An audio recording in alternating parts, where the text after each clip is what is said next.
Live from the Business RadioX studio inside Renaissance Bank, the bank that specializes in understanding you. It's time for North Fulton Business Radio. And hello again, everyone. Welcome to another edition of North Fulton Business Radio. I'm John Ray, and we're in our studio inside Renaissance Bank in beautiful Alpharetta, right on Windward Parkway. Folks, if you're in Alpharetta, it's right across from the Home Depot. But here's the deal. If you're not in Alpharetta, still good news. There's over 200 offices that Renaissance operates around the South ready to serve you. And they do that in a personal way. So you know how you go into some bank offices and they'd rather you be using the ATM, or they really don't want to deal with you personally? Well, that's not the case at Renaissance. And I know that myself personally for me and my clients. So if you're looking for something more than a big bank experience, you know what I mean. If you're looking for personal service from a bank, but yet a bank that's big enough to handle pretty much any need you can throw at them, go to renaissancebank.com and give them a try. I think you'll be glad you did. Renaissance Bank, understanding you, member FDIC. And now I want to welcome Sebastian Flores. Sebastian is the founder of OctoGifts, and his mom, Melanie, is here. I'm not sure what her title is. We'll get to that in a second. But Sebastian Flores, founder of OctoGifts, welcome back to the show. Thanks for having me. I was on here, I don't know how long ago it was. Like October 2019, I think. Yeah, almost 2 years ago. You've grown. Mm-hmm. Grown in mind and body, both. But for those that didn't get to hear that show and don't know OctoGifts, let's give them an introduction. How are you serving folks out there? So my company, OctoGifts, is based here in Alpharetta, and I create these paper gumball machines that are kind of like a combination of a keepsake or like a gift or just something you give to someone so that they can have like just something special they can have on their desk or on their shelf. And right now I sell them as kits, so you get this plastic envelope in the mail that will have all the parts you need and a little QR code you scan on the back, and it walks you through how to put together your own gumball machine. And I've had people order these for birthdays or for company swag or just anything, even for fundraisers that I did for a couple schools. Or just like I had a school up in Boston order some to give out to their graduating kids. Yeah. So they just had a little logo on them, and then they were in the shape of a little graduate. So it had like a little cap and gown, and it was really cute. That's pretty cool. So what you're talking about, Sebastian, and I want to get into the putting them together because you're kind of scaring me with that because I don't know how to put things together. So we'll talk about that. But what you're talking about is something memorable that people keep, right? I mean, that's really what you're talking about, right? Mm-hmm. Yeah. And we were talking before we came on the air. It's really a nice thank you. I mean, if you want to give a thank you to a client or for a business or something like that, it's really a pretty effective thank you. Mm-hmm.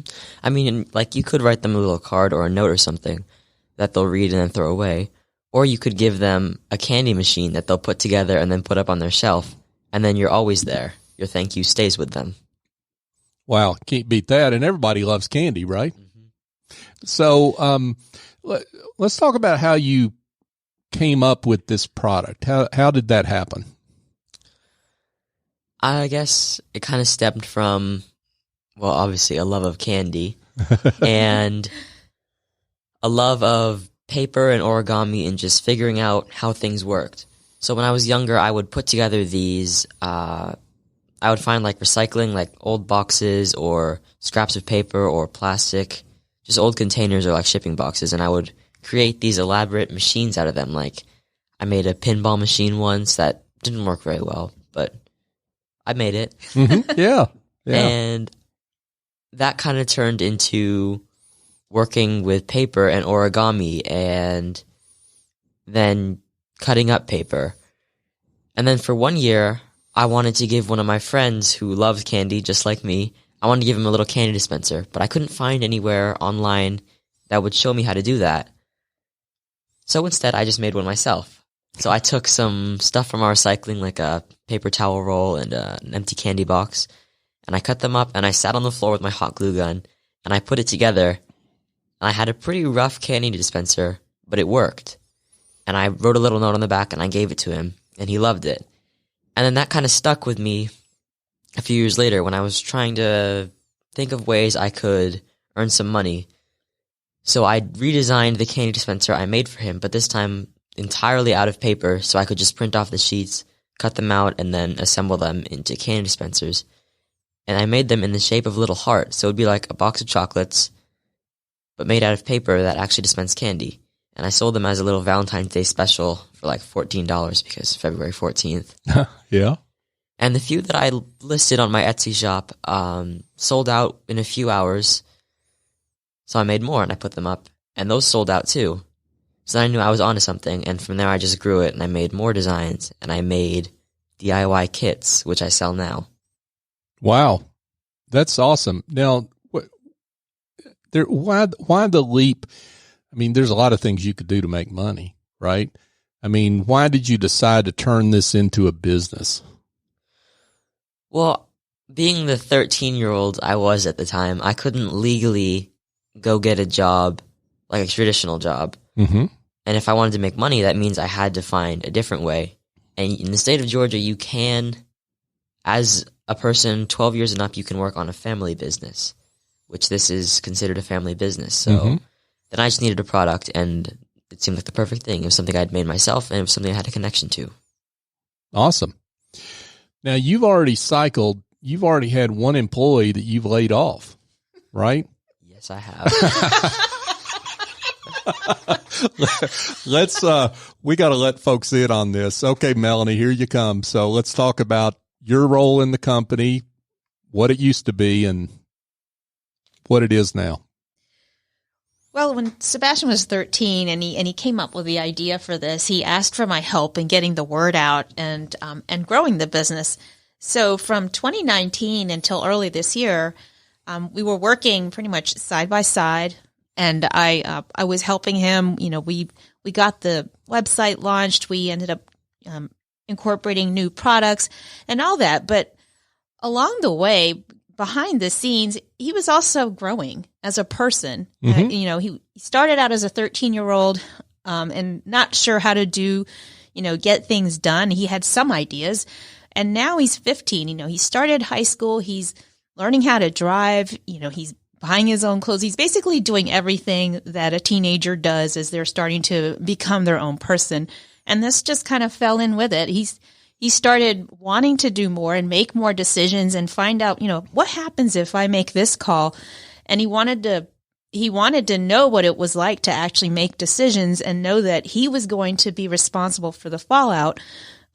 He said, that's the best way I'm going to learn. Even if I mess up, I'm going to learn more if I'm the one making the decision. So he actually asked me, do you mind if I would actually like to be the one in control, but can I come to you if I need anything? But I want it to be mine. And that's how it happened. And I said, okay, and I have to admit it was kind of hard because I was so excited about working on this with him. But I also recognize that he's right. You will learn more from your own mistakes and from your own decisions. So I've stepped back, and there are some things he does still want me to work on, but he definitely, he's in the driver's seat now.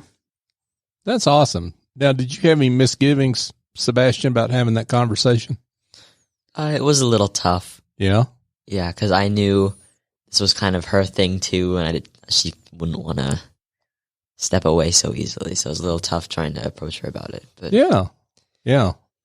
Well, there's a lot of lessons in this because we have have a number of founders of companies that come in here all the time, and things change and life changes, and sometimes you have to make those changes for the best. It's really for the best interest of the company too, right? So, and let's be clear, you're 15 years old, but you got a real company, so you got to look out for the best interest of the company, right? Mm-hmm. Awesome. Okay, so what duties are you still active in for the company, Melanie? So he has told me that he's fine with me continuing to do the newsletter and social media posts. He doesn't even have a LinkedIn account right now. And there's social media posts like that. The taxes, QuickBooks, I'm doing that. And that's pretty much it. Anything that's, I guess, what I consider kind of the boring stuff. Right. He was happy to let me keep doing. So why did you decide to not do those things yourself, Sebastian? Well, I don't like doing them. There you go. And so now, do you pay your mom to do them, or is she just doing that because she's a good mom? I consider it volunteer work. That's pretty awesome. Pro bono. Yeah, pro bono. Well, but there's a lesson in this. We were talking about this, folks, before we came on the air, how founders need to outsource those things that they're not good at or somebody else is better at, and because they've got better uses for their time. Your time's better spent on developing product and shipping product and that kind of thing, right? Mm-hmm, absolutely. Yeah, that makes perfect sense. So Melanie, you must be pretty proud, though. Seriously, I mean, we've been having a lot of fun with this, and you have particularly been having a lot of fun, even though there's bittersweet aspects to it, as you've outlined. But you must be awfully proud of Sebastian. Oh yeah, we are proud of him. Mm-hmm. That's very awesome. much so. That's awesome. Okay, so it's good that there's a great labor market out there. Because you've been able to find a job. So after getting, quote, laid off, unquote. We thank you for your service. Yeah. Talk about what you're up to briefly. So I joined an Alpharetta EdTech startup called SimTrain, and we actually upskill and reskill employees, customer-facing employees. We scale experiential learning. So if there's conversations that your customer-facing employees have over and over again, which is exactly what, like when you work in a call center, you have the same conversations over and over again. We provide training, automated role-playing exercises so that you can practice those conversations in a safe environment instead of with actual customers before you end up, being turned loose. Love it. Well, we'll have to hear more about that another day. But Sebastian, I want to come back around to you and talk about. I was revealing my uncertainty about taking these kits and putting them together. Assure me of my uncertainty. You have got good directions on how a knucklehead like me can put them together? Well, it's pretty simple. I mean, there's a YouTube video online that literally you just watch, and I've created it so that you can watch someone putting it together and a voiceover explaining exactly what's happening. Perfect. And the parts themselves, they fit together really well. And some of the kits actually have these little sticky tabs. You don't even need glue. You just peel off these double-sided stickers and you put them where they're supposed to go, and then the machine just kind of comes together. That's awesome. So did you have any other option beyond do-it-yourself that you considered, or why do it yourself? Well, at first I was selling them pre-made, so I would put them all together myself, but they took way too long to do that, and to fairly compensate myself for the time I was spending on putting them together, I would have to charge way more than I think most people would think they're worth. Since I was just one person putting them together, not a whole factory of people. So by selling them as do-it-yourself kits, I can make them a lot faster. And then it also is kind of an experience, so the person buying it gets to put it together themselves instead of just having a product that they bought. Cool. Yeah, that makes a lot of sense. So let's talk about the journey of the business, and kind of maybe some, you don't necessarily have to mention them by name unless it's okay to do so, but talk about who some of your clients are and how you've really grown beyond just selling on Etsy, right? Mm-hmm. Well, I actually had my biggest order earlier this summer. It was for 75 kits So I spent about a month just cutting pieces and then assembling them into these kits that I sent out to a children's organization. Uh-huh. International Children's Advisory Network. Okay. Wow. So if you were wondering what you were going to do this summer, there an answer came through the order bucket there, right? So it sounds like that kept you busy. Oh, there's a story there, actually. Yeah, please. He fired me right before that order came in. So can you imagine? Like he said, I took a step back and then this order came in and he's actually said, I don't want you to help me. Don't help me. It's like, okay. Wow. So he would go in the basement and I wasn't allowed to help unless he asked me. But I have to admit, there were a couple of times that after he went to bed, I just went down there and just looked. It just looked? I just looked, and sure enough, he had all this stuff like laid out. But I tell you, it was something, the timing. But it was good. He really pulled through. Wow, that's pretty cool. So, that 75 kits. So let's talk about. I mean, it sounds like scale is a question, right? So, have you thought about that? And how you continue to grow the business and scale it to whatever size you think you want to scale it to? Not really. Yeah. I guess the next step obviously would be, rather than cutting out these parts myself and assembling them, just getting someone else to do it for me. Yeah. Yeah. Okay. And it sounds like you'll kind of know when that is, in terms of just where the business is at that point. So you're about to start school again. Tomorrow, actually. How do you run this business while you're in school? I have time on weekends or after school. I can make it work. Yeah. Okay. Okay. So what is what's the future hold for Sebastian? I mean, what are you looking to what do you think you want to do college wise, or are you just going straight to entrepreneurship, or what's going to happen to Sebastian? What you got in mind right now? Well, and I won't tell your mom. Don't worry. Okay. Before I go to college, I want to give a TED or TEDx talk.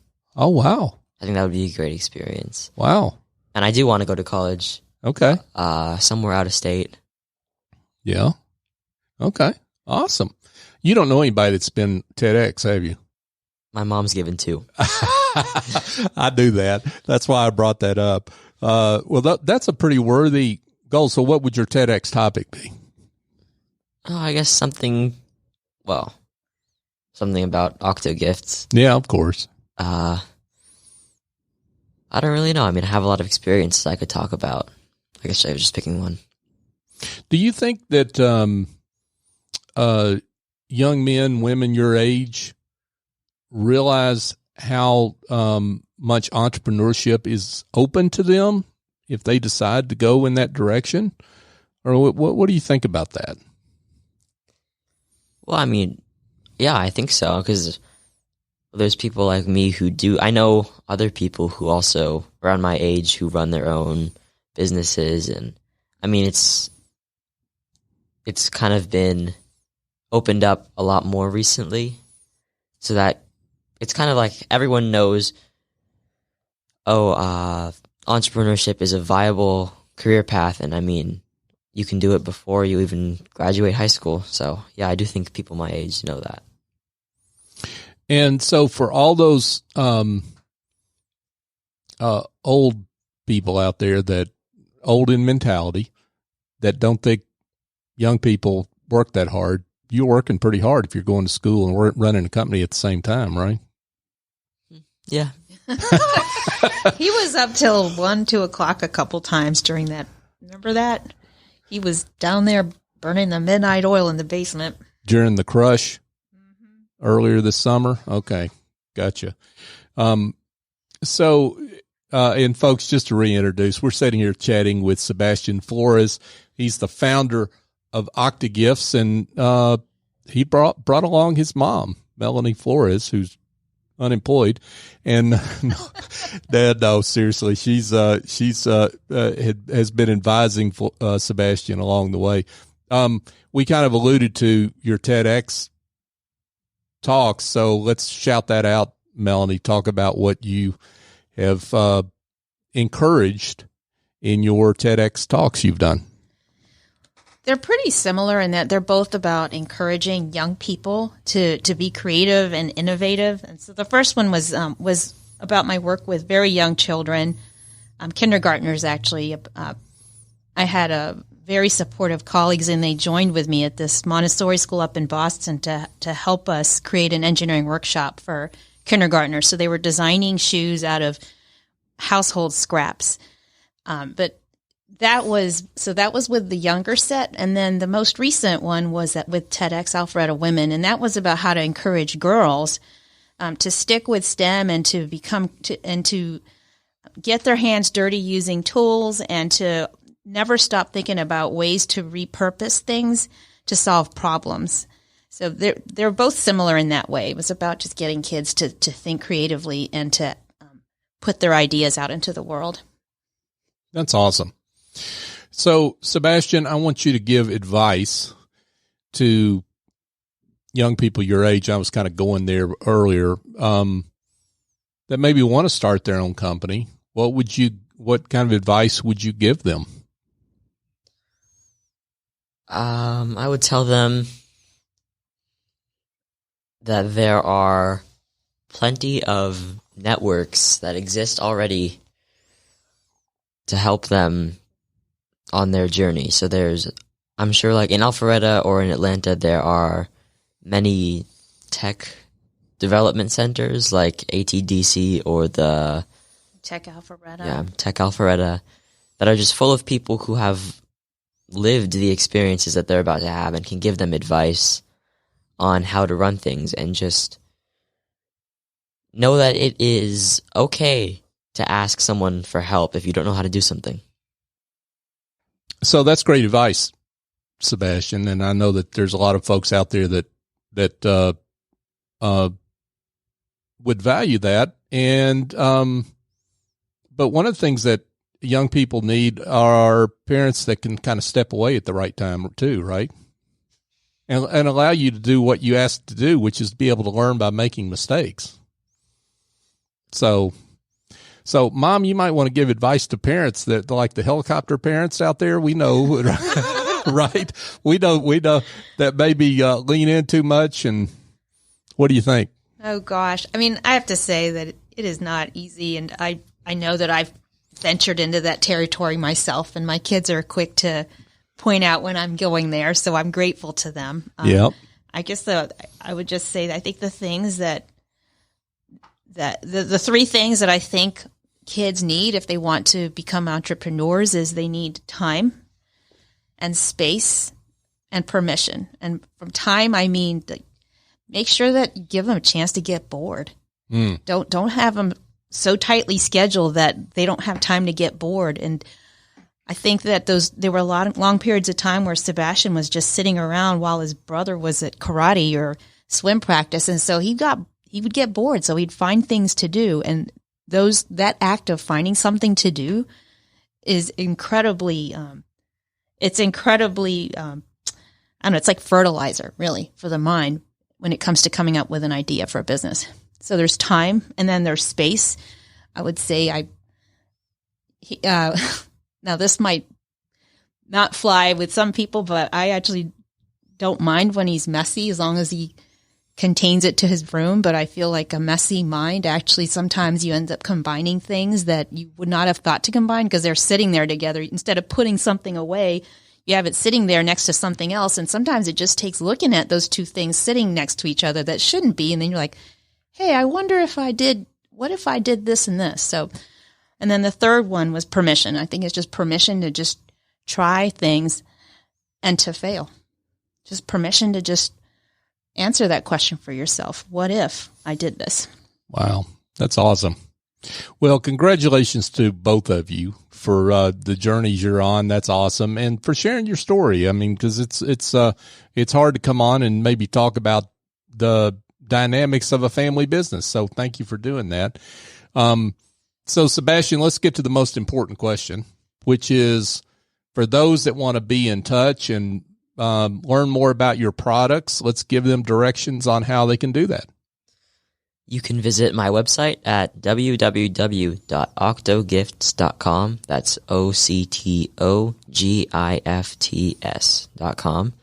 Or you can find our Instagram page, which is octo.gifts. And you can follow us on Facebook, which is OctoGifts1. Awesome. Terrific. Sebastian Flores, the founder of OctoGifts, thank you for being with us. And Melanie Flores, thanks for coming with Sebastian. Thank you for having us. Yeah, thanks to both of you. Hey, folks, just a quick reminder, if you want to follow Sebastian's example and outsource some things in your business that are really you shouldn't be working on, I've got an answer for you that involves something more than calling up Melanie because she's busy. You've got to go call Essie Escobedo over at Office Angels, 770-442-9246. So here's the deal. What Essie has is a whole team of angels that fly in and get the job done. And that job may be virtual administration. It may be bookkeeping. It may be all sorts of different services that they offer. And they get the work done and they fly out and they do it on an ongoing or as needed basis. Essie's a problem solver for small business. So I encourage you to call her and let her help you. She's certainly done that for me in my business. And folks, just a quick reminder that North Fulton Business Radio is the search term on all the major podcast apps. Here is my bold request, and I think you'll understand why I'm saying this. We want you to go on your favorite app and subscribe to the show and then give us a 5-star review. It's not about me. It's not about Business RadioX. It's about our great guests like Sebastian, who have done great work, and their work deserves to be found. And it's easier to find them sometimes if there's great reviews on our show, so people can more easily find the show and find them. So if you could do that for us, I'd appreciate it. So for my guests, Sebastian and Melanie Flores, I'm John Ray. Join us next time here on North Fulton Business Radio.